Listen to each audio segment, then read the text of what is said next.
Hello and welcome to episode 24 of the Comedian's Tea Party with Deaves. And this week my guest is Baldiniho, also known as Jason Mannion, but his brand is as Baldiniho. Lovely guy, very funny comedy magician.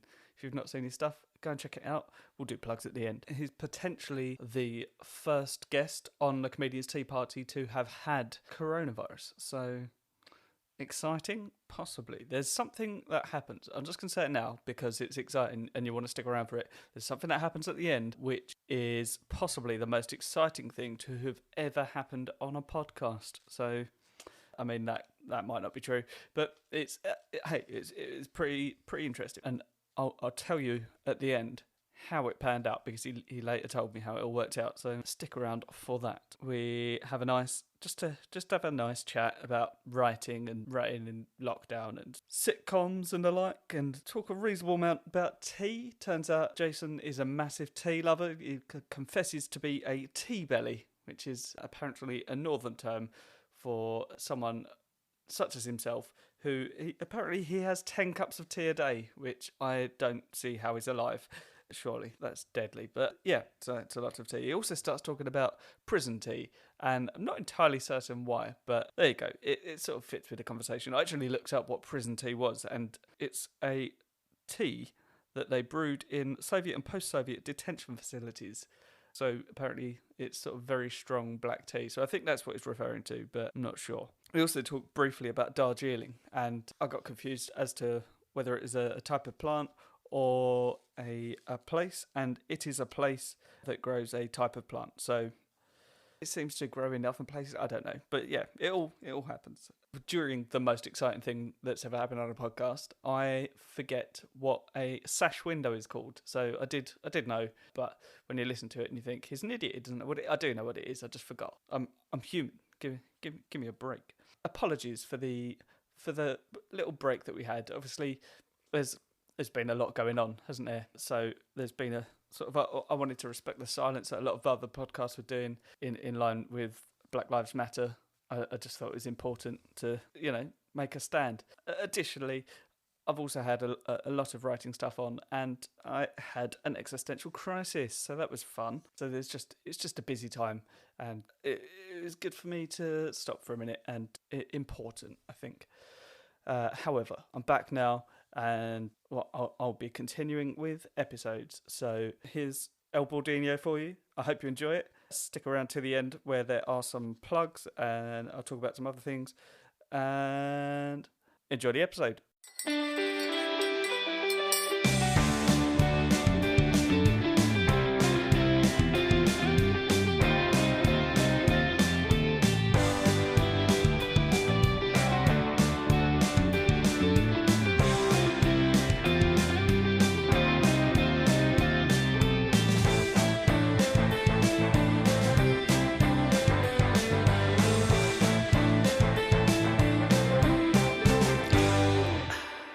What's it called? Hello and welcome to episode 24 of the Comedian's Tea Party with Deaves. With me, Deaves, and this week my guest is Baldiniho. Hello there. Hi, Si. Hello, how are you doing? I'm fine, thank you very much, yeah. Strange times at the moment. It's very strange times. Now, for the listeners, I don't generally refer to people by their name when they're the only person I'm talking to. However, should it come up, Baldiniho's real name is Jason. So, should I call him Jason? That is why. Mm. Do you want the episode listed as Baldiniho? Oh, yes, please, yeah. Yeah, cool. That's my work name. Absolutely, that's your brand. So how are you doing in this mad time? Well, I'm okay. I'm speaking from home at the moment. I'm obviously been in lockdown since March the 17th. Yeah. I actually had a dose of the old lurgy. Did you? Yeah, but they say I haven't been tested, of course, because they didn't test. Yeah. I didn't actually go into hospital, but I had about 7 of the 8 common symptoms. Oh, crikey. So it looks like I've had it, yeah. I actually came down with it at a Stuart Lee concert. Man. He was playing the Canterbury Marlowe Theatre. Yeah. And myself and my partner went, and hardly anyone had turned up because it was the night the government had said, you can't go out. Right, okay. On that Monday? Yeah, it was that Monday night. Yeah, Yeah. so they went ahead with the performance, and half of people didn't turn up. Yeah, yeah, But yeah. it was good fun though, because he just did the whole show on the hoof really, like, and Yeah. yeah, it was very different. But that was the last contact I had with civilization, really. I mean, it's a hell of a last contact. Yes, well, Yeah. yeah, it was something to remember. Yeah, absolutely. Yeah. Yeah. Yeah. Oh, I've just realised I've got the TV on in the background. Oh yeah. Yeah. I've become Is obsessed. it loose women? No. No, I've become Naked obsessed. women. Yeah. Yeah, it's a different show. Very similar. No, it's I've become obsessed with TV shows where Australians and Kiwis get arrested. Oh yeah, I've It's just seen all, those. yeah, it's all those. Yeah. It's the TV channel Pick, and it's all just it's that. And after a certain time in the evening, it all becomes ghost hunt shows like Most Haunted and the like, which Oh, is okay. very fun. So yeah, Yeah. You sort of get stuck in a groove, don't you, with viewing? yeah, absolutely. Like it's Yeah, different people every day, but and they're always getting arrested for the same things. But I love it. I love these people being brought to justice. Yeah. I'm the same with border force things. Yeah, yeah, yeah. Oh, You yeah. know. So after, like, it sort of interchanges between police shows and border force. Yeah. So, Oh yeah. yeah. It's a Yeah. lot of both. It's really good. Yeah. But it's border force America or Canada or New Zealand or Australia. But Yeah, the Canadian one was on earlier. oh, was it? Yeah, it's good. Well, Yeah. they're all the same, aren't they? Oh, pretty much. At the end Yeah. of the day. But they Yeah. just took $1 million worth of heroin off the streets on the one I was watching earlier. So Oh, yeah. bully for them. Yes. Well done to them. Yeah. Well done. And now we're losing out. No, I have no. Are you a heroin man? Crack, actually. No. Yeah. No, but do you know what? One thing I've been watching during the lockdown is Ozarks on Netflix, which Oh, is okay. very much about the international drug trade. Yeah, I watched the yeah. first 2 series of that, and I wasn't. It was fine, but I wasn't Yeah. that bowled over. No? No, not really. Oh, right. Yeah, I think it's... But it made me want to watch Breaking Bad because I've never seen it, Oh, okay. Breaking Bad. And everyone kept saying, well, Ozarks is the natural successor to Breaking Bad, so you should tune in. And so I ended up starting watching Breaking Bad now. So Oh, okay. How are you so enjoying that's that? going to be how many hours? Well, I don't know. It's okay so far, but it's another 50 hours of my life I can kiss goodbye to, isn't it? You know. Yeah, but then what else are you Yeah. gonna do? What else? Yeah. Write jokes or, write a sitcom. That's No, it's not that. Oh, I've actually I've written 2 sitcom scripts in the space of like 4 days. Well, do you know what, sir? So as probably around about 4,000 other comedians Yeah, and playwrights. yeah, So if you're a commissioning editor, or imagine your inbox, like, when you go back to work when they're all slapped on your table. Right, read those. yeah, Yeah. I don't, What's your sitcom I about? don't envy them. It's just I've written 2. So one of them I was talking about this with Mark actually. Like, and Yeah. I was saying that I was thinking of writing it, and then about another 8 days passed, and then I went, oh, I might as well. So I just in the space of 24 hours, I wrote about 25 pages. Right. But that one is about. It's basically. Did you listen to the Mark episode, right? Mark Simmons. Yeah, I explained it on there. But for anyone that hasn't listened to that is listening to this, I basically was in a pub once, and I was like surrounded by people that I knew, and I suddenly realised, like, I'd been talking to people, and then I suddenly realised I'd been standing there on my own for about 5 or 10 minutes, completely surrounded by my friends and people that I knew, and no one had spoken to me. But like I was literally in the middle of a circle, and Right. so it just made me realise sort of how easy it is to be sort of forgotten and forgettable in that situation. So, and I found that really funny. So I wrote it down as an idea of like a man who, like, even when he's Gets surrounded by ignored. people he knows, is completely ignored. Yeah. So Yeah. So I was just distracted by. Is that inside or outside? It's a massive bee. Oh. I think it's outside.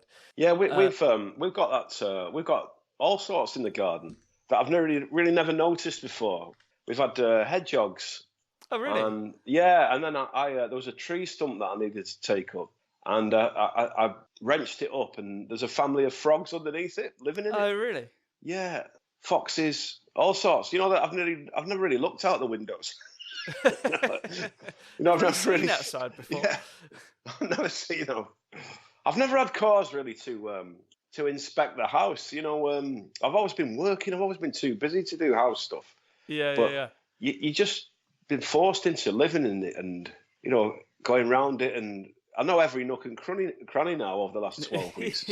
Yeah. Yeah, Found spiders. rooms you didn't know they were there. Yeah, all sorts. Yeah, children I didn't know I had running around.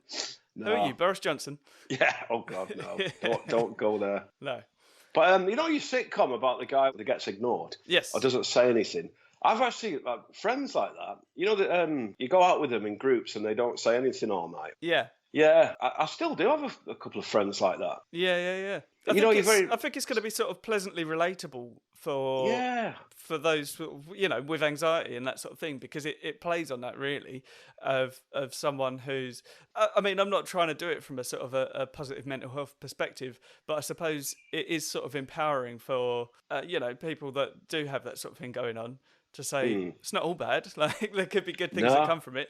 Yeah, so hopefully I get to sort of explore that a bit, if it pays off. I think it's alright, but worst case scenario, There's plenty of ways these days, isn't there, to do things independently, and I know sort of some independent filmmakers and stuff like that, and collaborate on those things, and it's fairly easy done. It's a very small cast, so yeah. Should be easy to do, even if no one wants to pick it up. Yeah, well, people are just getting on with their own stuff now, aren't they? And no one really cares about. I mean, TV's what's that really? Well, it's on the wane, isn't it? That's it. Yeah, there's sort of it's obviously good because it's a really good resource, and when TV gets behind something, they'll just throw money at it and get it done, which is obviously very good. But yeah, it's certainly possible to do it on your own merits. There's Well, everything. I've been watching. I've spent a lot of time on my phone, obviously, and I'm in WhatsApp groups with my mates at home, and they've been sending me stuff. And it's always from the internet. Yeah. It's never clips from the new BBC Three series or a new sitcom that's come out. Yeah. It's all stuff from online. And you think, well, if those mates, they're not really comedy people. Yeah. But that's the sort of thing that they're sending around. Well, of course they are comedy people, but that's what they're seeing as funny. And it's never stuff off the telly, Yeah. That's quite cool, actually, isn't it? Yeah, it's certainly a new age for that sort of thing, because a lot of stuff is online. Like, kind of, we get most of our. I'd certainly say these days, like, at least 80% of stuff that everybody watches is streamed. So, even like the streaming services like Amazon Prime, but like Amazon Prime are, as much as they are the absolute devil because it's Amazon and they don't pay tax and that sort of thing, they do have a lot of independent TV shows on Amazon Prime, and it's quite good actually. Yeah, I've seen a few. Yeah, I've been watching this one about this virologist who gets intentionally bitten by all sorts of poisonous things. Oh, okay. Yeah, it's called Bite Me. It's brilliant. Right. Yeah, so much. What, like actually bitten? Like, there's a scorpion. I wonder what a scorpion stings like. Ow! Oh. And same with ants and jellyfish. That's insane. It is insane, yeah. But you know what it's like? It's extreme behaviour, and to stand out on TV, there's only extreme behaviour stands out, doesn't it? Yeah, so he's very it's fun. Yeah. Nice. I've never really tried to write a sitcom, or I've got such a short attention span. Yeah. A 2-line joke is like an essay to me. So I struggle really with writing longer form things. Yeah. Novels I and used sitcoms. To. Did you? Yeah, well, I think the reason that I used to wasn't necessarily that I couldn't do it, although I couldn't do it. I don't think I definitely, when I started out, I didn't have the skill to write longer bits, because anything that I tried to write that was longer was just sort of meandering or just completely nonsensical, which is, it's fine in its own right, because a lot of stuff that I write is nonsensical. But yeah, the long form stuff that I wrote then certainly wasn't up to scratch. But I think the main thing was that I was just scared to write longer bits because it's frightening, isn't it? Like, quite the nice thing about writing short jokes is it's done, bam, on to the next one. Like, if they don't like it, it's fine. But like, when you commit to a long bit and people aren't buying it, it's really tough. Yeah. So yeah. I think I've never had a long bit to commit to. Yeah.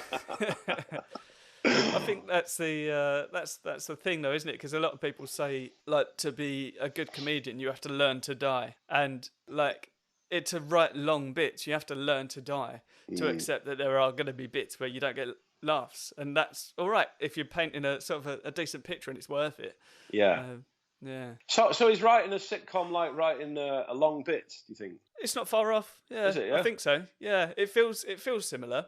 Right. But the difference is I've never actually written down anything that I've written comedy-wise. So it sort of feels easier because there's a lot of bits in it. Like, and it's like putting together an hour show. Like you take all of the little bits that you think are funny from sort of here and there, and like things that happen, and then you just squash them all together and make a longer bit. So yeah, it is. It does have its similarities for sure. Yeah, I think my I'm a good collaborative person. Yeah. You know, if there was someone writing a sitcom, I can say, oh, how about this bit? Yeah. Do you know what I mean? You've got a lot of sort of like short, sharp wit, and that's good for punching up things that need it. But I could never be the architect of something like that. You know, the whole putting the framework in. Yeah. Yeah, a friend of mine actually, he came up with a sitcom, and he sent it to me, and he's not a gigging comedian, but he just wanted to have a go at writing a sitcom, and so he sent it over to us, and I read through it, and all the framework was there, and the story, and you know the sort of arc and the long-term plan. Yeah, but there was no laughs, if you know what I mean. Okay. But I so he'd written a drama. Well, he'd written a comedy in his own mind, right? You know. But I just sort of went through it and thought, well, what if it had said that instead? That would have been funny, or do you know what I mean? Yeah. So that I think that's what that's the only thing I could bring to the table, really, rather than being right. Okay, this is the idea, and this is. But I've been hearing a few times on podcasts of people that go and see commissioning editors, and you know they'll say, right, I've got a sitcom of people that's based on an allotment, and they'll say, nah, anything else? And you've got to go with them with 3 or 4 things, apparently. Oh, really? Yeah. Because, you know, they've got so much in development that they've got that person over there writing about allotments, and that one's about gardening. And they're always after different ideas, really. And you think to yourself, well, I've spent 6 months writing this sitcom. Yeah. And this editor says, no, we've got that in development. Anything else? Yeah. It must be heartbreaking, mustn't it? You know? Yeah. Well, at least for this, I've only spent 4 days writing the scripts. So Yeah, which is sort of the painful thing about it, because I think the one I've only just started thinking about and just written sort of quickly, it feels better than the other ones. So right. Yeah.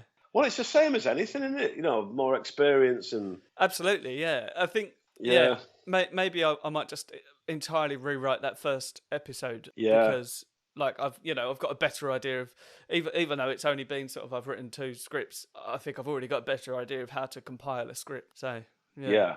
I'll go back and... Because, I could... Well, good luck with it. Thanks, good luck with it. Yeah, I mean, it may not lead to anything, but it'd be nice, wouldn't it? Yeah, I think it's nice to get it out of your head. Absolutely, yeah. So if nothing else, you've been saying to yourself, "I've got an idea," and you might have had it for years. This idea, might you, about the sitcom or whatever. Yeah.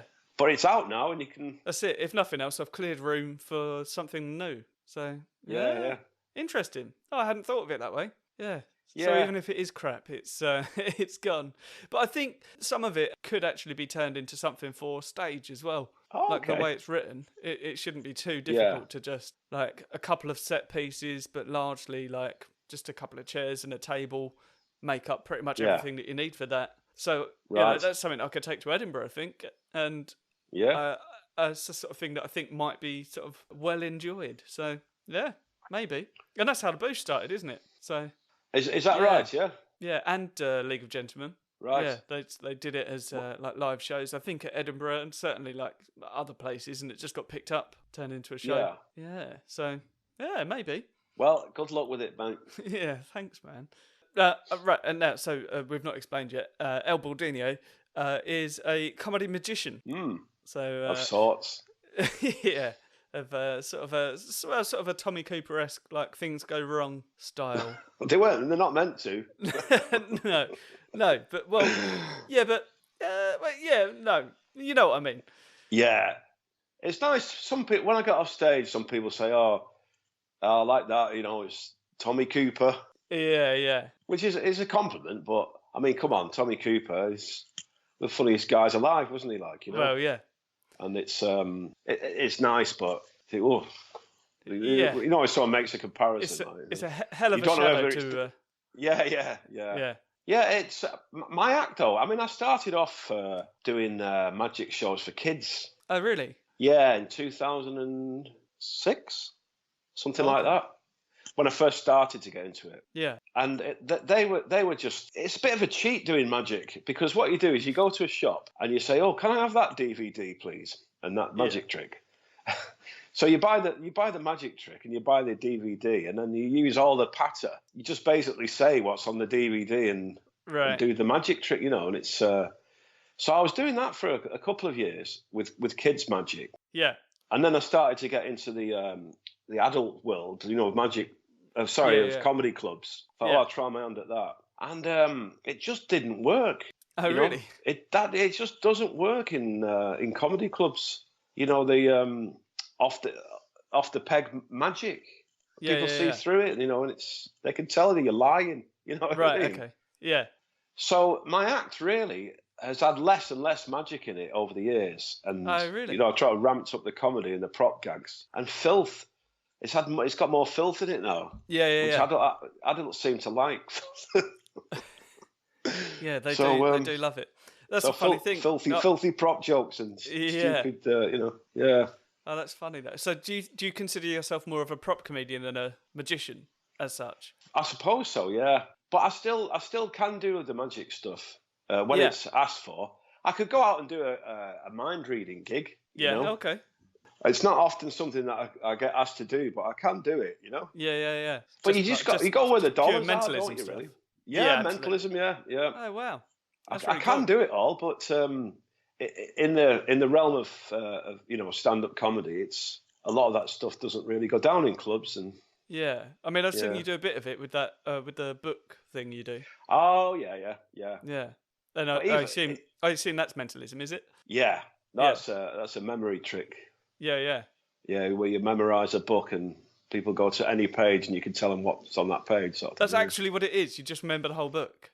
Well, I'm not going to tell you that. I mean, you just did. Sort of. Well, that's the effect. The effect is people think you know every single position of every word in a book. That's the effect, yeah. But it's magic how you get there, isn't it? Absolutely. Oh, yeah. No, it's incredible. It's really cool. Yeah. Oh, thank you, yeah. Yeah. But yeah, well, I've not been doing much gigging lately. No, of course. Have you done anything online? I've done one sketch. I did a sketch with my daughter. Oh, okay. She's part of a theatre group, and she makes her own sketches and projects. Right. So I just did a silly joke. My daughter filmed it, and yeah, it was good fun. It got a couple of thousand likes and views. Nice. And it was nice, yeah. Absolutely. But I should do more of it, really. Yeah. That's very much the problem in this situation. So how far into this are we now? What is this, like week 9 or something? 20, maybe more than that. Yeah. Yeah. And I didn't. I've been talking about writing. Like, this is the time, isn't it? Everyone said at the start, like, this is the time to write that sitcom. And I wrote it in like week 8 or 9 or 10 or whatever it is. So yeah, I did waste quite a lot of time. I was doing other stuff. Like I did have things going on. That I was doing housework, and I've done quite a few podcasts, which are quite time consuming to edit sometimes. Especially sort of learning this new medium of doing it online, because it's well, But I've enjoyed them. tough. I do listen to your podcast. Oh, cool. The Thank you Tea very Party much. one. Yeah. It's good. It's a good podcast. Oh, thanks, man. Yeah, I really Yeah. enjoy doing it. So that's why I'm still here, cracking Yeah. away. Yeah. Oh, that's cool. Oh, yeah. Appreciate you listening, man. No, I listen to quite a lot of podcasts, mainly on the way to gigs. Yeah, same. Yeah. Never on the way back though. I never listen to podcasts on the way home from gigs. Oh, really? Yeah. I try not to listen to stand up on the way to gigs, Oh, okay. but like I quite often many years ago, not that many years ago, it was like when I was starting comedy, and just before that, I was when I was getting into comedy. Really, I'd listened to a lot of comedy albums. I was driving theatre sets around the country to sort of different venues and that for my friend's production company, and this was before I discovered podcasts, and so I went from listening to music, but I found listening to music, my brain got too relaxed. So like I wanted something to keep me alert. So I was listening to like comedy albums. So I was listening to I listened to all of David O. Duchatey's albums at least 70 times. Right. I absolutely love him. And then I got into Bill Hicks, and sort of, whilst it was still questionable, but not as questionable, I was listening to Woody Allen. Because his stand-up is actually incredible. It's just a shame that he's such an awful human being. But well, it's not the only one, is he? That's no, a brilliant comedian on, but his life off stage is yeah. But the thing is, some people try to excuse that sort of thing, and they're like, oh, but being a comedian's weird, and people's brains work weirdly, and all this, and like, yeah, I understand that, but at the same time, there's a lot of other incredible comedians who have never done any such thing. So why should they be excused just because they're good? Yeah, we all live under the same rules, don't we? Yeah, absolutely. The human condition. Absolutely, yeah. Yeah. There's literally no excuse. No. So, but I couldn't listen to. See, I very rarely watch comedy now. Oh, really? Unless it's other comedians. I sometimes, if I'm on a bill, I'll sometimes stay and watch other acts. Yeah. But I don't know if you find it that other people getting laughs is like a dagger to my heart, Yeah, especially if they do like a similar subject to you, and they get a better reaction. I suppose so, yeah. Well, I was listening for a while. I was listening to the Angelos and Barry from Watford podcast, Yeah. Which is brilliant, and I've nearly crashed the car a few times, laughing. Really?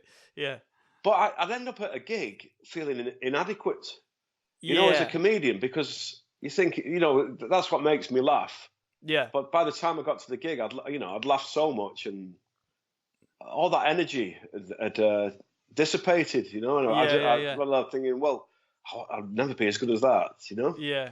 That's why I try not to listen to comedy on the way to gigs. Not necessarily, I mean, a little bit for the same reason, but a little bit because I'm worried that I'll enjoy what I'm listening to so much that I'll just pick up like their mannerisms.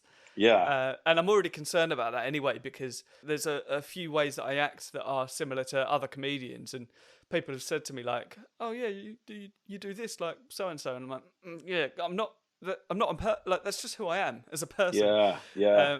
Like I gave a lift to Abigail Shimon once. Oh yeah. And she said, because I was supporting her on a tour date, and she said, "Oh yeah, there's quite a few things that you do, like little mannerisms that are sort of quite James Acaster. But now that I know you as a person, like I know that they're not affectations. Like that's just you." Yeah. And it's sort of, I get worried about that sort of thing, because I do things like a little, I'm a different comedian to James Acaster, of course, because we talk about very different things.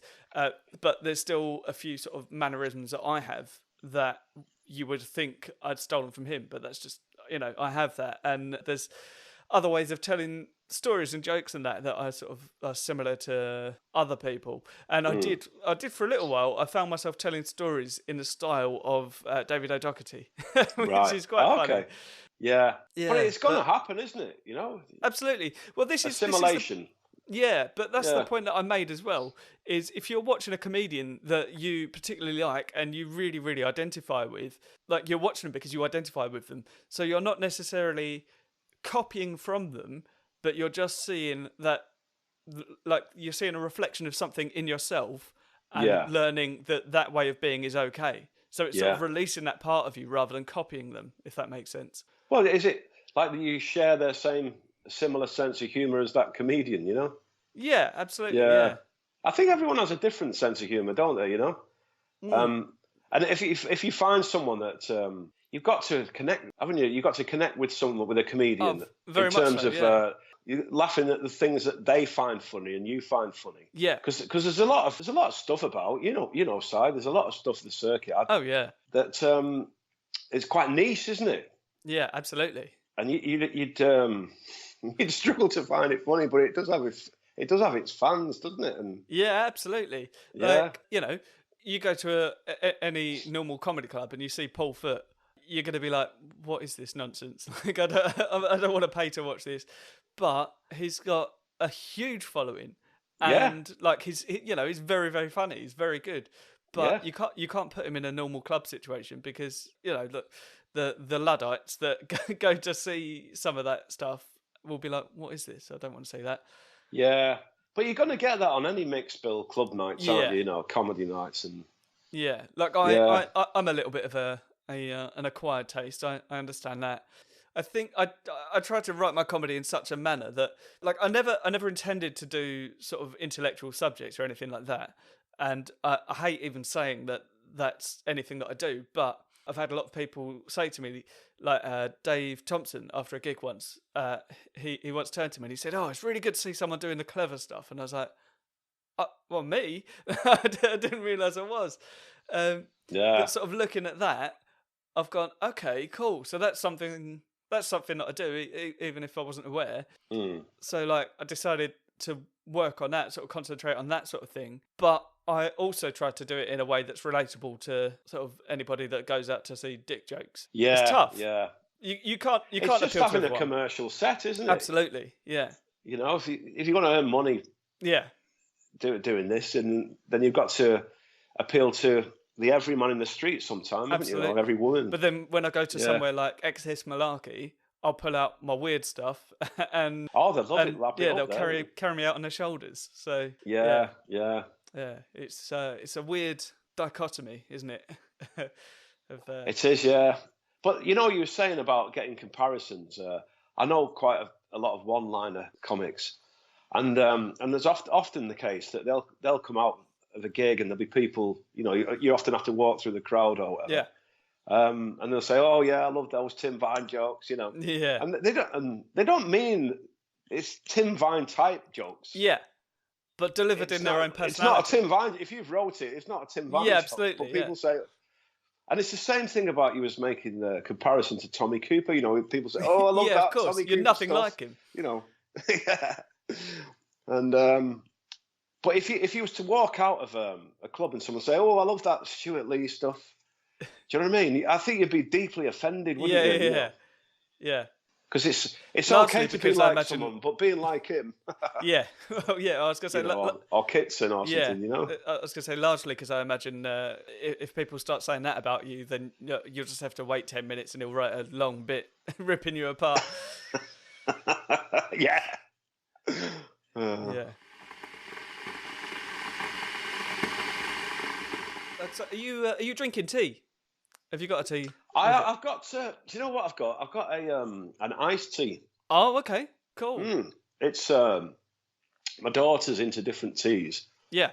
And this is a black tea with a black iced tea with apricot and peach. Oh, sounds delicious. I've never actually had an iced tea in my life. No, is it good? No.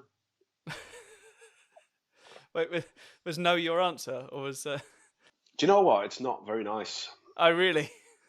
No, it's not something that I drink very often. No. Well, I mean, if it's not very nice, then I don't imagine you drink it again. No. Have you got a secondary drink? Have you got like a water? I've got a real cup of tea. Oh, okay. Yeah, I've got a real cup of tea. Yeah. What have you got there? It's Yorkshire tea from Aldi. Classic. Oh, yeah, like Yorkshire. So Aldi's version. Yeah, it's Aldi's Yorkshire tea. Yeah. What do they call it? Like Yorkshire tea or something? Just Aldi's Yorkshire tea, I think. Oh, okay. Quite on the nose. Yeah, it's quite nice actually. Yeah. Oh, nice.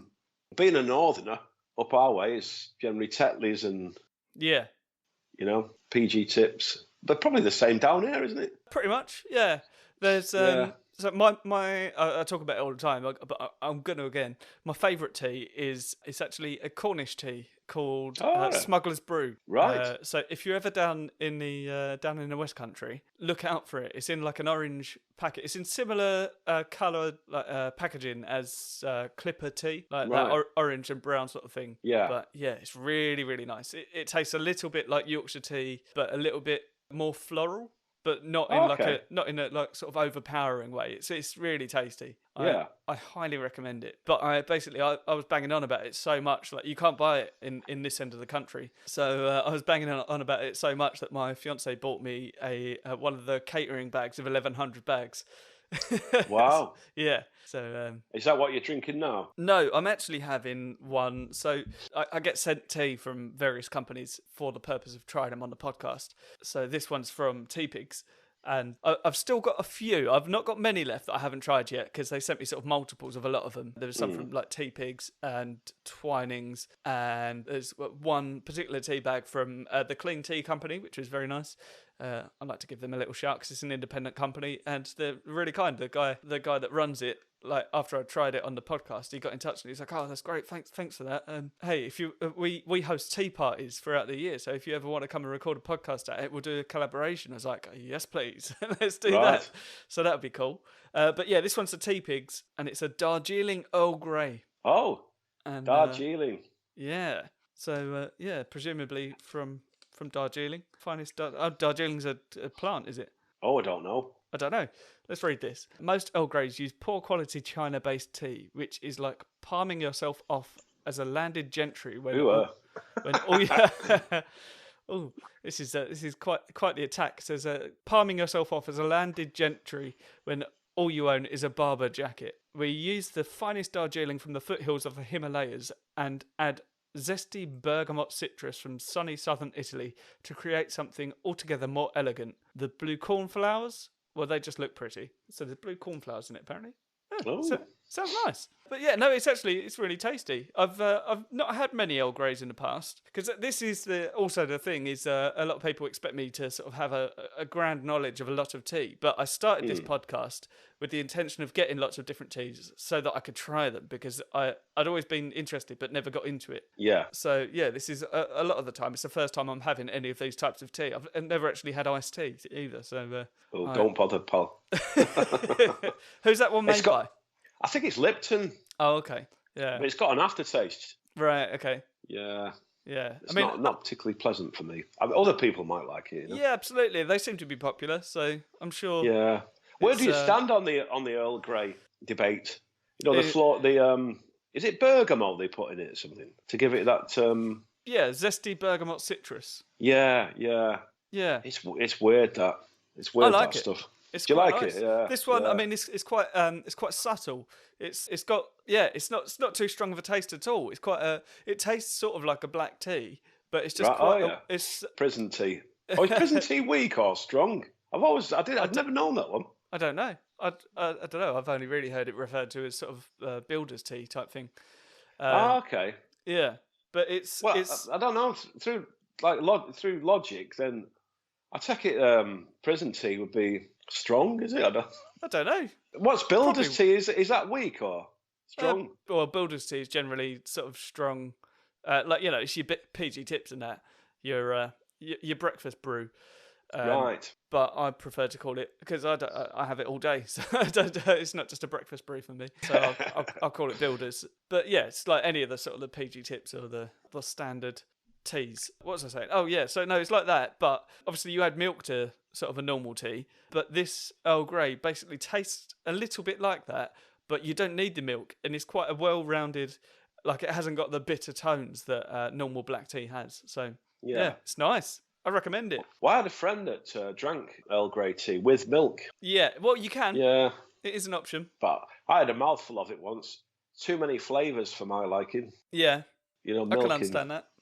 I mean, Earl Grey, it's like milk. It was like mixing milk with the orange cordial, and calling it orange juice. Yeah. It just didn't appeal really. Yeah. So, but I'm a big tea drinker. I've recently got into. Are you allowed to say coffee on this podcast? You could say it. Yeah. I'll right. edit it out. No, I won't. Edit it out. Yeah. Yeah. I was never really a fan of coffee. Yeah. But I've spent 10 years on the road now, and this proliferation of Starbucks and Costa, on every roundabout. Yeah. Then you sometimes I've been sucked into it really, and now I prefer a cup of coffee if I'm working. But if I'm at home, I'm a tea drinker. Oh yeah. Yeah, 10 cups a day, that sort of thing, Really? Well, actually, 10 cups a day. Yeah, 10 cups of tea a day. Yeah. What colour are your teeth? Well, they need whitening. I can't see them. That much. Like, yeah. I can't see them. They're like Stonehenge. Yeah. Nice.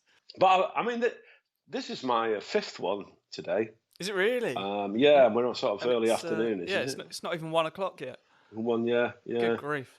Yeah, I'll maybe have when I'm at work, I'll have upwards of, I'll have 3 to 5 probably, probably more than that. But when I'm at home, I'll quite often have 1 a day. Sometimes it's 2 or 3, but I try not to have too much. Because my teeth are clean.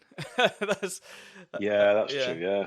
Well, up north they call it tea, but you've got a tea belly. What do you mean? You're a tea belly. If you drink a lot of tea. If you drink a lot of tea, yeah. Right, Always a right tea belly in. Yeah, nice. I like it. Yeah, it's not uncommon. Yeah. Because there is a hit, isn't it? Although I don't really feel the hit in tea. No, there is a caffeine and there is a chemical reaction in your brain, isn't there? Pound for pound, there's more caffeine. This is one of those. This is one of those things that gets turned into memes all the time because the people that say it are dickheads, but it's true. It's pound for pound. Tea has more caffeine than coffee, but there's more coffee in a cup of coffee than tea in a cup of tea. So you end up with less caffeine in a cup of tea, but if you had the same amount of tea as you would have coffee, then you'd have more caffeine. Yeah. Yeah. But I don't feel it has much of a psychological effect on my tea.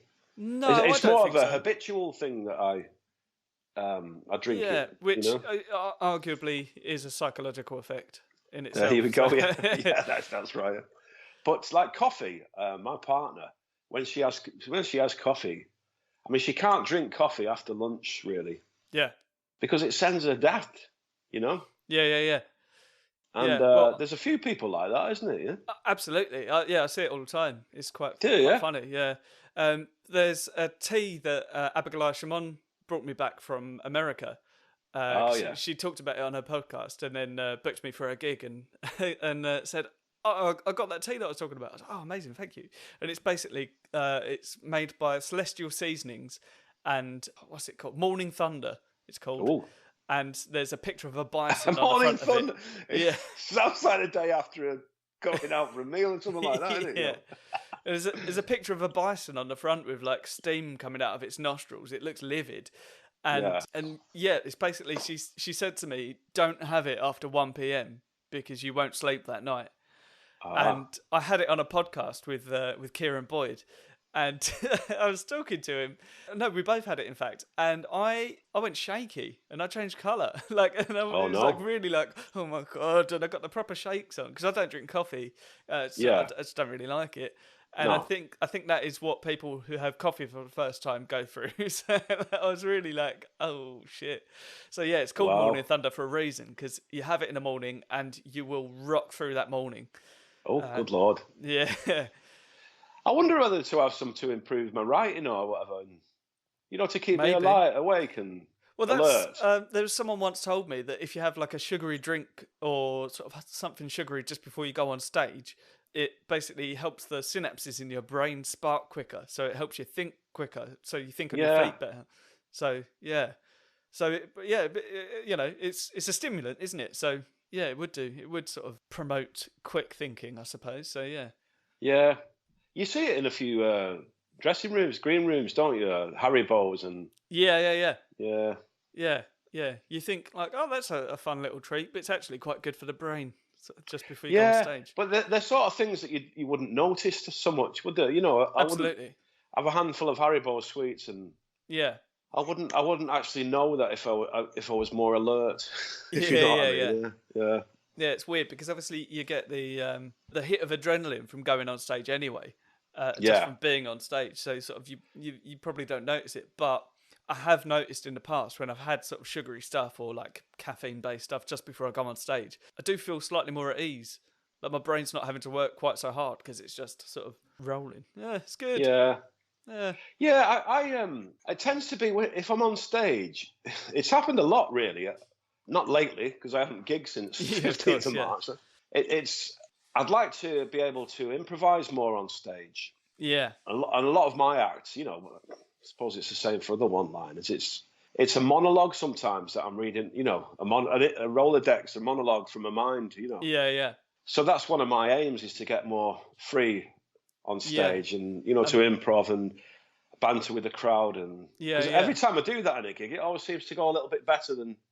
Sometimes it does. Sometimes people just want audience interaction, but not always. So it's again, but it's very, very, very good to have in your back pocket. If you can use it, then it's really good. Like Mark Simmons is very good at it. Sorry. Yeah, I wonder if having sweets and stuff beforehand, more sugar and would help those synapses. Yeah. I'll have to try that when I get back. I'd recommend it. Like, do you have sort of like full fat Coke or anything? Because that's the one for me. Oh yeah, I usually drink Coke when I'm working. Yeah. When I'm gigging. Yeah, I try not to. Like, I'll generally stick to like I will if I'm driving long distances and stuff like that, because it just helps you to stay awake. But I always tend to have like just a little half a Coke. Normally I'll have a Diet Coke, but I'll have if I'm just before stage, I'll have half a pint of Coke, and it helps. It's good. But I've done a little bit of like improv comedy myself, and I sort of I wanted to do it to try and learn to do better on stage, and basically I found out that it's a completely different ball game whatsoever. However, I also found that stand up helps improv, and improv helps stand up. So it's good to do. Like I'd recommend doing like a sort of a class somewhere or something, just to get a few lessons. Is sort of the way to learn to deal with stuff, and then it's a matter of learning to deal with it within your character on stage. Right. So thankfully, like I'm not far from this when I'm on stage. It's sort of like a heightened version of it, and I'm a bit more confident and a little bit more brutal. And but it's certainly it's a challenge to learn, but it's a very, very fun thing to do indeed. I think MCing more as well is definitely. It's definitely a way to that as well, isn't it? Yeah. I must do more MCing. Yeah. Well, I find the next year the best MCs, because a lot of MCs that you see, certainly on the open mic scene, when you go to sort of bigger clubs, sometimes you still see acts doing like quite a lot of their own material, but the best MCs do less of their own material. It's important to do a little bit of material, because obviously it gets the audience in the mindset of what material feels like, and to sort of learn the rhythm. But the best ones just they involve the audience, and that's what disarms the audience, because and that's what you want to do essentially. Like you want to have them involved so that they feel like they're part of the show, because that's what everyone wants. But it sort of prevents hecklers a little bit, except for the ones that get too drunk and are just dickheads. But it gets them involved, but prevents them from going too far, because they're just enjoying being spoken to. So they feel like they're part of the show, but they're also not the centre of attention, because the MC's the one who's having the fun from it, So, I've had to a couple of times.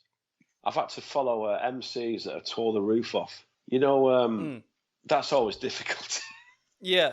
Well, it's a funny thing, because there's a bit of a dichotomy with that, because it's great that the MC's doing really well and getting the audience on board, and like the audience are having a really nice time. But at the same time, it's the MC's job, and that's why they're being paid as much quite often as the headliner.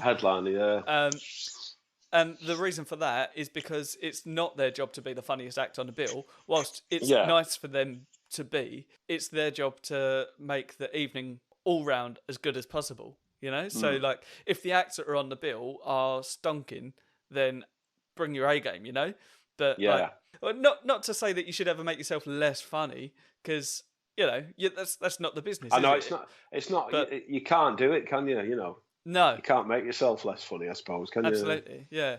But then sometimes, from the same regard, I've done MC shifts, and the audience have just been like, "Oh, it's this guy again, is it?" But I just sort of like, you have to learn to deal with that in such a manner, because I just I take that on the chin, and I'm like, okay, fine, they don't like me, whatever. I'll still get them talking, and I'll use their dislike for me, and it's like is it Aikido, where they use the weight of the opponent against them? The opponent against them. Yeah. It's like that. You go like, oh, you don't like me. All right, fine. Let's make that the joke. Yeah. And then sort of they're still feeling friendly and sort of rambunctious or whatever. So it's still nice for the acts. And that's fine. Like I'll take that hit. Like obviously I don't want to.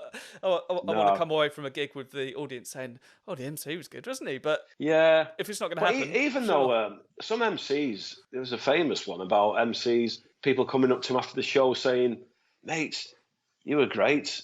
Have you ever thought about being a comedian?" Yeah. The audience don't actually know that they're there to make people laugh. They're just there to present the next act. Yeah, that's funny. But yeah, it's that letting go on stage, isn't it? It's that feeling. It's exactly that. Feeling loose. And that's the importance of improvising. I think that's what makes the difference between a good act and a great act, isn't it? Definitely. Being able to respond in the moment. Yeah, because being in the moment. Yeah, I'm quite an uptight act, really. Yeah. I describe myself as the highest energy, low energy act around. So like, I talk a lot about anxiety and that sort of thing. So like, I'm quite uptight with it, but I'm also more than willing to. It's floating like water.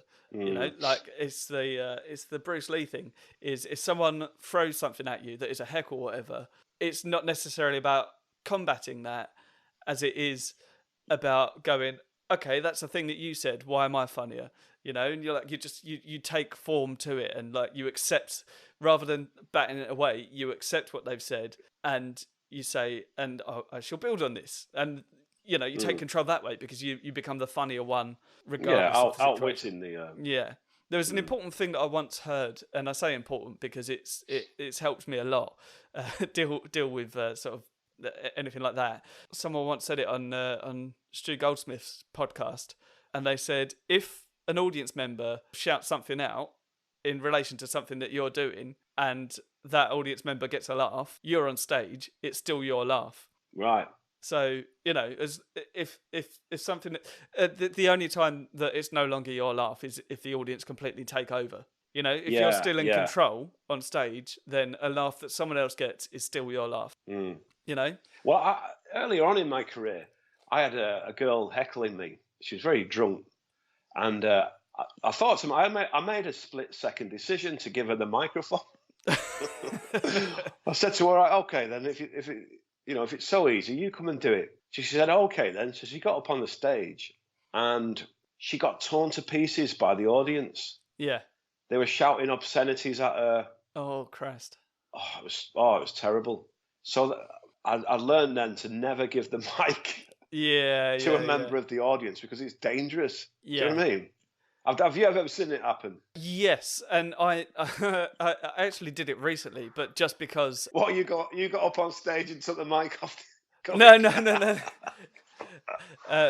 it was a really unpleasant gig, and a man. Well, it wasn't a gig. It was just the back room of a pub, and the promoter. No, there wasn't even a promoter. The owner of the pub. Forgot to promote it, basically, and then said, I've got some mates in the bar, we'll get him out the back. And it's like, oh, you don't have to, like, that'll be fine, whatever, we just won't do the gig, like, I'm round the corner from my house, I'll just go home again. And he's like, no, we'll get him in. And it's just a bunch of like pissed up bald men, so but like the sort of the pissed up bald men, my sort of crowd.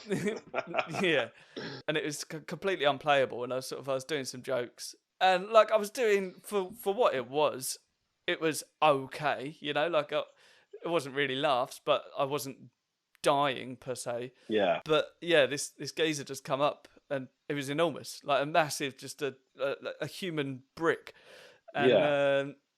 and a thick as well. And he just took the microphone off of me and said, "No, it's Oh my no. fucking turn now." And I was like, Right. "Okay."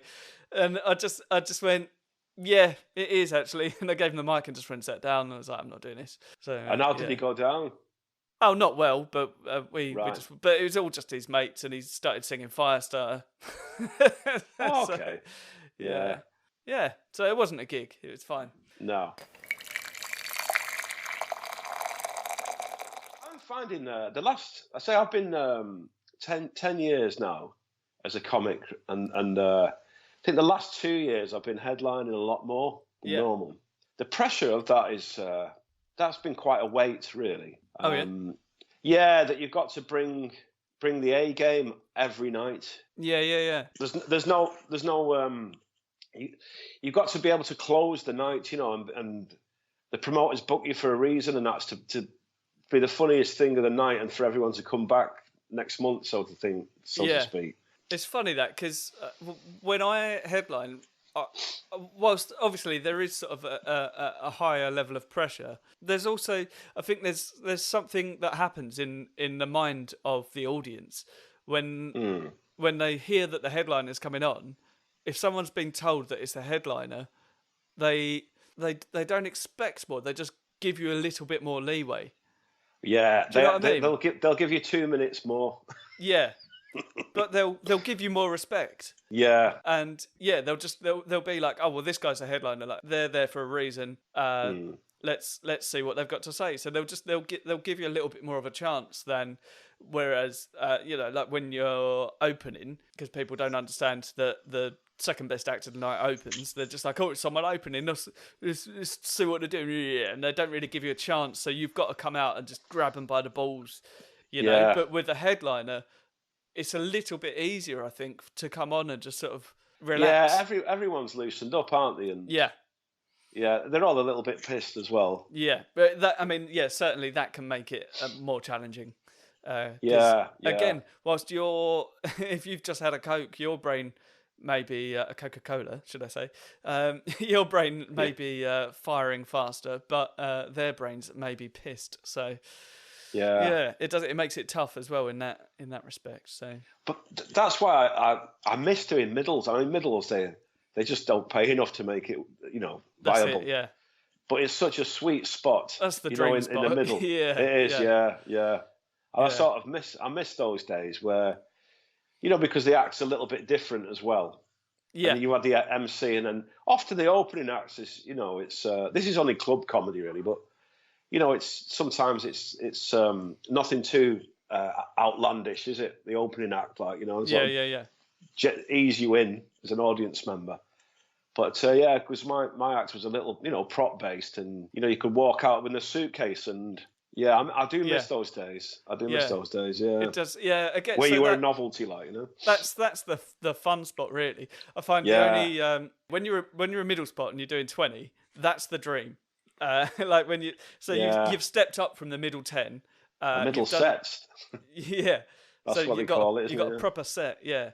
And that's the dream, because you can still do, because, you know, like I like 10 minutes. I'm good at 10 minutes. I'm better at 15, and I just love a 20 because you just relax, and you can relax in yourself because you're not so panicked about get the best stuff out in 10 minutes. You know, you get to relax into yourself, and they get to learn a little bit more about you, and your act becomes a bit more sort of truthful to what you want to do and who you are. And that's the fun thing. You get to explore what it is you want to do rather than being on a strict. Obviously, it's still strict 20 minutes, but just to be given that sort of little bit of extra time to let people find out who you are. But I've been booked for some ridiculous amounts of hours, though. You know, recently I got booked to do an hour, and it was an hour in a pub under a TV showing Sky Sports. I don't know why I took the gig on. I think it was for finance, you know. It was a decent paying gig. And I said, yes, go on then. I'll give it a go. And an hour's a lot. I mean, 20 minutes seems to fly by if you're doing well. Yeah. you know. Yeah. Half an hour, more of a challenge. Yeah, it can be a little bit more work. 25 minutes is good. That's not Yeah. bad. Then 40 minutes, that, you know, you're pushing it there. You Yeah. really are pushing 40, you know. See, I like 40 minutes, but it really depends on the like. I love doing like sort of 40 and above. I really love it. Again, like you get to tell a story that way because you know, like I was saying, with the 20 minutes, you get to relax into who you are and do whatever you're doing. With the 40 minutes, you get to sort of create an arc and sort of build something. See, I'm a one-liner guy, you know. Yeah. But well, obviously, again with that, like 40 minutes, especially if it's not going perfectly, is the longest thing in the world. And an hour. Oh God. Yeah, an hour. Yeah. Yeah.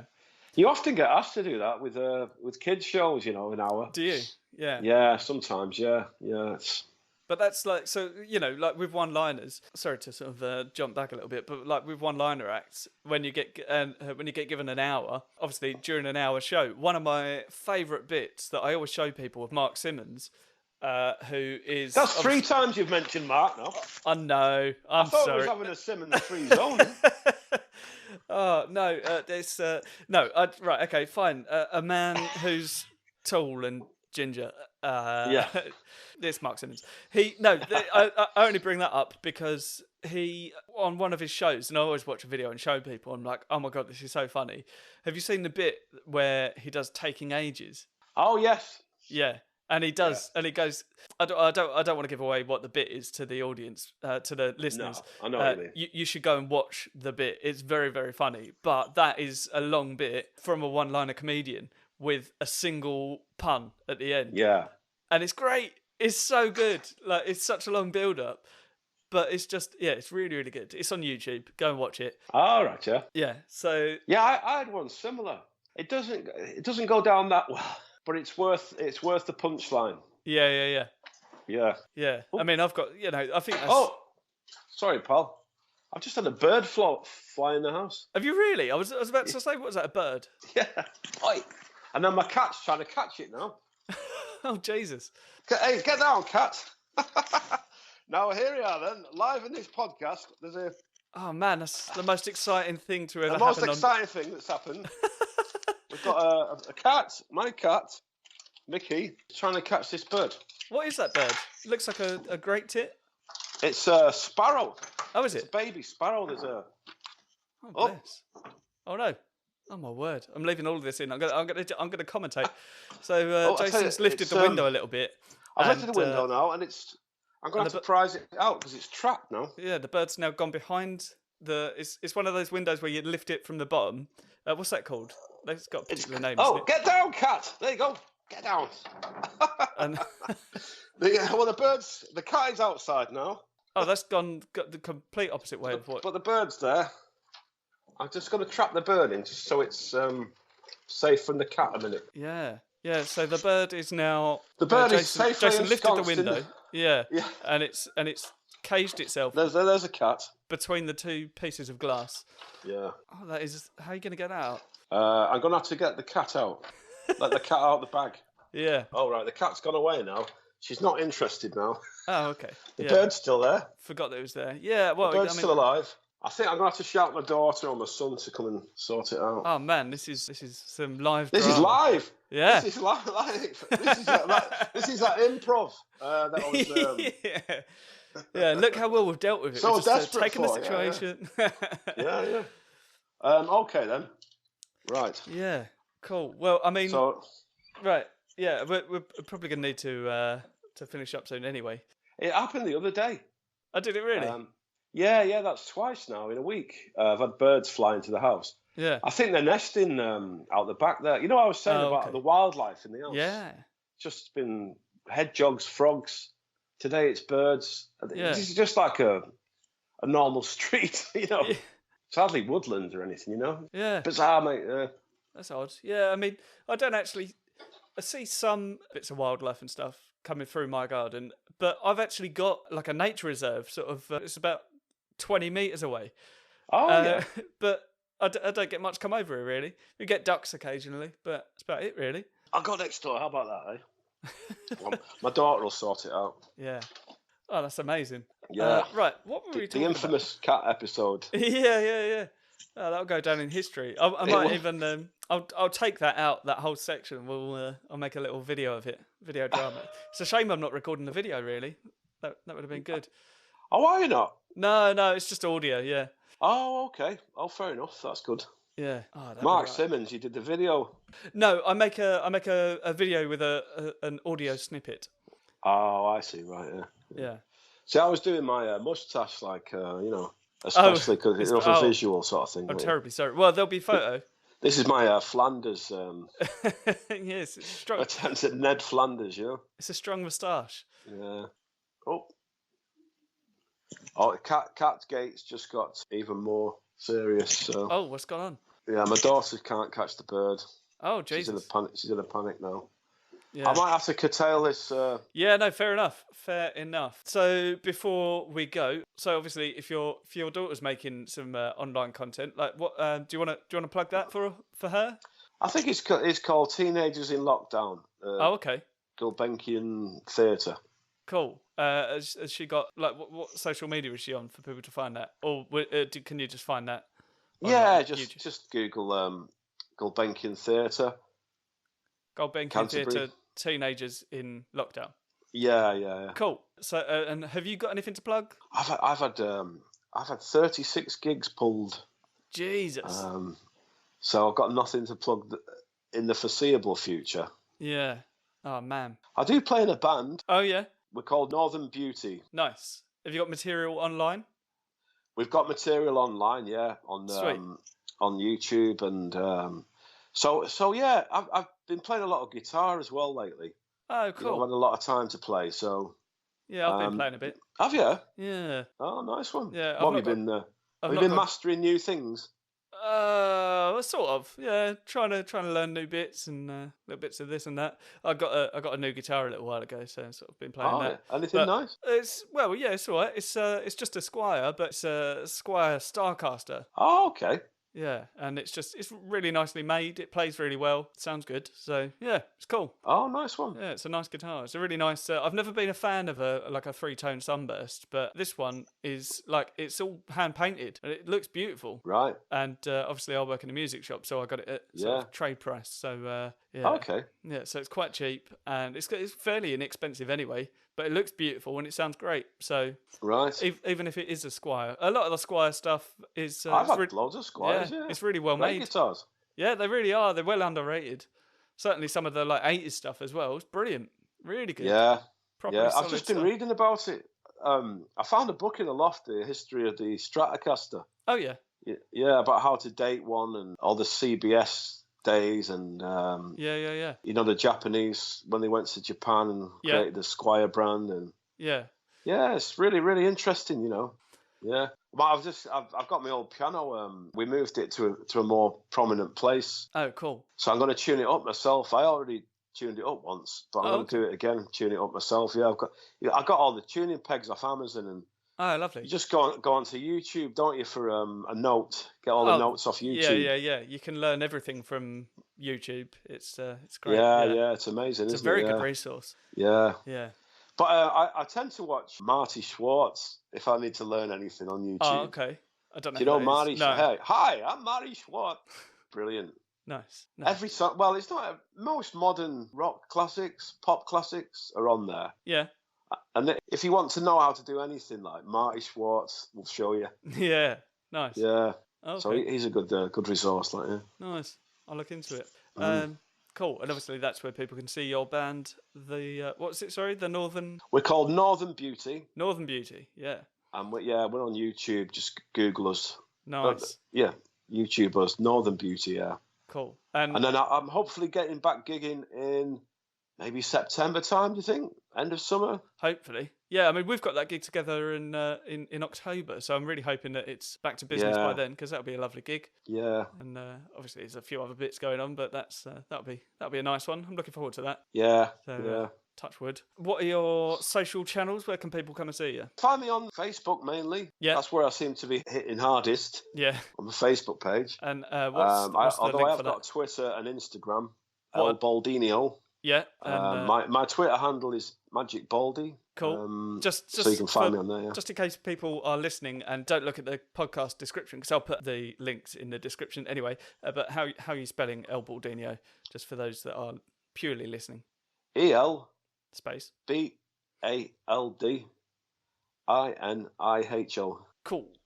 Hell, Baldiniho. That's the proper pronunciation. Yeah. Do you know I did Britain's Got Talent and they couldn't? They had so much problems spelling it. Oh, really? That they got so frustrated, because the name went from researcher to producer, to technical, Yeah. to social media, and they all spelt it a different way. Yeah. So they came to me and said, "Oh, could you just go as Jason?" So that's how I ended up going on Britain's Got Talent as Jason. Oh, how funny! Yeah, it's crazy. Yeah.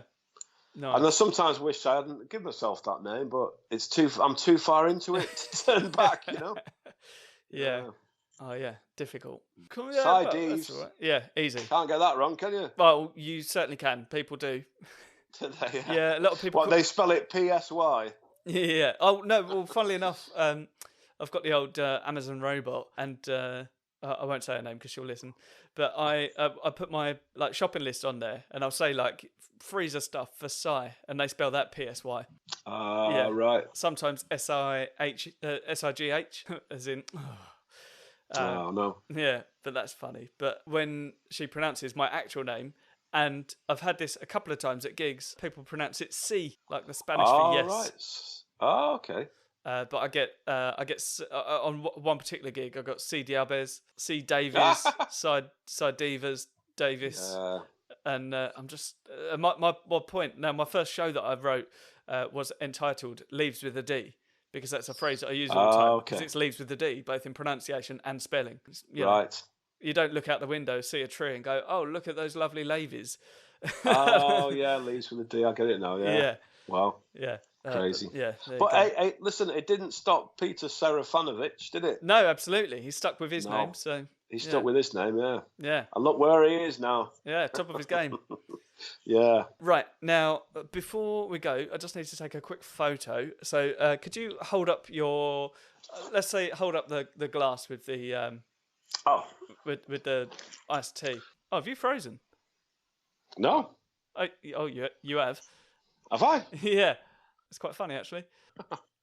In fact, I'll tell you what, I'll take that photo. Oh, that's really funny, because you've got my reflection in the background, and then your frozen picture, so I'll just use that. Cool. That's good. Nice one, man. I'll use that. That'll be funny. Right, great. Well, thanks very much for coming on. It's been a lot of fun. Yeah, cheers, man. Yeah, hopefully we can do this in person once it's all over. Yeah, And you can Who knows? Tell us all what happened with the bird. Yeah. Well, I better sort her out before my daughter goes into a meltdown. Yeah, absolutely. Right, so thanks everyone for listening. And thanks again, Jason, for coming on the show. It's been great fun. Thanks very much, Si. Cheers, man. So until the next time, I'll see you all later. Bye. You say bye now. Bye. Cheers, mate. See you later. Cheers. Bye. Bye-bye. So that was El Baldiniho, a very fun episode indeed. I'm sure you will agree. So it turns out the bird, absolutely fine, just got itself out eventually and flew away. So there you go. So that's how that panned out. So a few plugs that I promised to make. There is Nick Steele has a crowdfunder. He runs the Bath Comedy Festival and needs to raise some money so that they can keep it running for future years, because obviously this year not happening. And it's a lovely festival. They've had me on a few times and it's just a really nice place to go. So go and drop that some support. I probably should have found out the exact link for it, but if you search Nick Steele crowdfunder, you will find it. That will come up. So go and do that. Don't forget, if you ever want some jingles or anything of the sort, go to Darren Sounds on Fiverr, who made my jingle, which I'm very happy with, for just a ridiculously small amount of money. And he's a lovely guy, so go and give him the work. Don't forget to check out Jason's daughter's sketch stuff that she's putting on at Gulbenkian Theatre. It's Teenagers in Lockdown, so just Google that and you'll find that. And also look for Northern Beauty, which is Jason's band. And I'll put the links for all of those things on the podcast description anyway, so you'll go and find those. As ever, don't forget to tell your friends about the podcast that you like it, and subscribe. Drop us some likes and reviews on iTunes, because that helps us to be seen, and it makes all of this worthwhile, because I'm not making any money out of this. So if you could just go and sort of big me up, that'd be amazing. Give the post some shares, give some likes, follow us on all of the social medias, the likes of which I will put on the podcast description. Speaking of, if you want to follow El Baldiniho, you can find him on Twitter at Magic Baldy, on Instagram at El Baldiniho1, because apparently El Baldiniho was taken, so he's gone El Baldiniho1. And you can follow me, it's just at tpartypod on everything, the letter T, partypod. And if you ever want to get in touch, then drop me an email on tpartypod@gmail.com. And, well, just do that, just because I'd like to hear from you. I'd like to know where people are listening from. If you've got any sort of suggestions for guests that I should have on, I'm absolutely up for hearing, especially if you know anyone and want to hook me up with them, because that would be amazing. Otherwise, stay safe, keep washing your hands, stay alert. That's the message, isn't it? Be nice to everyone. Yeah, that's the prevailing thing. Just be nice to everyone. Just do that. Yeah, good. Right, cool. Thanks for listening. I love you very much. See you later. Bye.